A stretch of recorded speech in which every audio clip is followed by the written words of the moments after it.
since we're on the topic of Toyotas, it came out on Monday that Denny Hamlin was signing with JGR. They're going to re-up his deal, and that 2311 would be staying with Toyota. So as one of only 2 teams with all of their cars in the playoffs, what do you think this means kind of moving forward for 2311? I mean, I think it's a good thing. I think it's a good thing. I think this was the best case for the team to stick with Toyota. I like that decision for Denny Hamlin because the numbers of Toyota, it's low, and the dark side is the super speedways, but there's only 6 of those in the year. So the strength that Toyota can bring to all 6 of these cars, which they're going to have 8 next year with the 2 legacy cars, but they're able to spread out their equipment more evenly.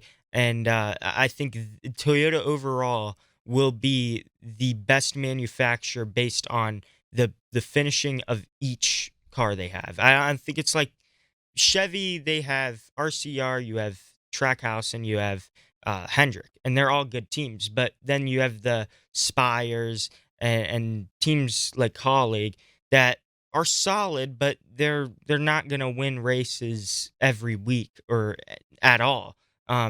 So I think for Toyota having 8 cars, all 8 of those cars I expect next year. The legacy cars are going to be really questionable on how they start, but the 6 that they have now, all of them can win a race at almost at any given track. So out of all the Toyota teams that we're going to have in 2024, where do you rank them? I mean, JGR's got to be number 1, right? I think and then JGR. How does it go after that? I think it will go. It'll stay how it is now, meaning JGR 2311 and then Legacy at the bottom. Mainly because we don't know how Legacy is going to be next year. They haven't been great this year. I think they've had a step down year compared to last year, and they've had a lot of off track issues, I think we can say.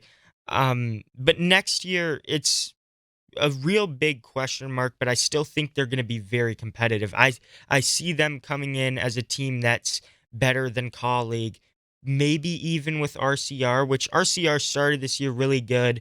They've shown weekends where they've been good, but Austin Dillon's been 15th, 20th most of the weeks.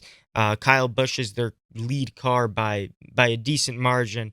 I think that legacy team with Toyota will be right around the RCR level.